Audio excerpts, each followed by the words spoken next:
羅西亞舉辦聖彼得堡國際經濟論壇，這總統普丁明仔載是要來發表演說。也毋過佇個開幕進前，這烏克蘭是派無人機來空襲聖彼得堡，羅西亞因也嗆聲講會繼續來攻擊烏克蘭。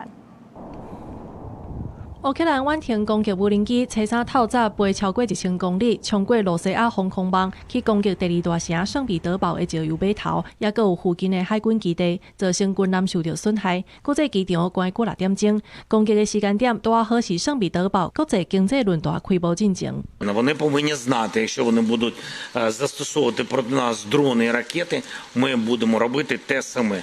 І питання в часі, коли ми зможемо збільшити масованість наших відповідей.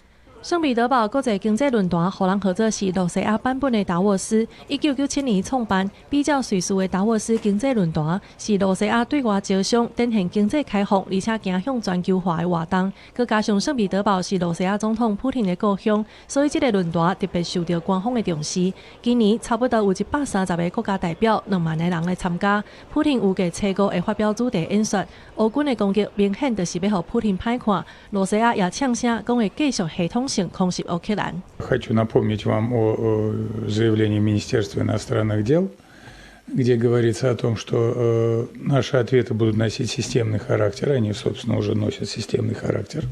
羅西亞車衫也指控烏克蘭無人機攻擊頓涅茨克地區一帶走長途的巴士，造成8個民眾死亡，10多人受傷，而且甲定做是恐怖攻擊。也毋過烏克蘭否認。北約秘書長盧迪車衫訪問烏克蘭首都基輔，視察予羅西亞空襲的地點，也悼念烏克蘭死去的官兵。澤倫斯基講已經準備好勢，要甲普丁直接談判結束戰爭。毋過也閣再呼籲北約趕緊交予烏克蘭愛國者飛彈防空系統，也閣有彈藥。北約是保證預計今年會提供烏克蘭600億美金的軍事援助。公視新聞，景冠瓊編譯。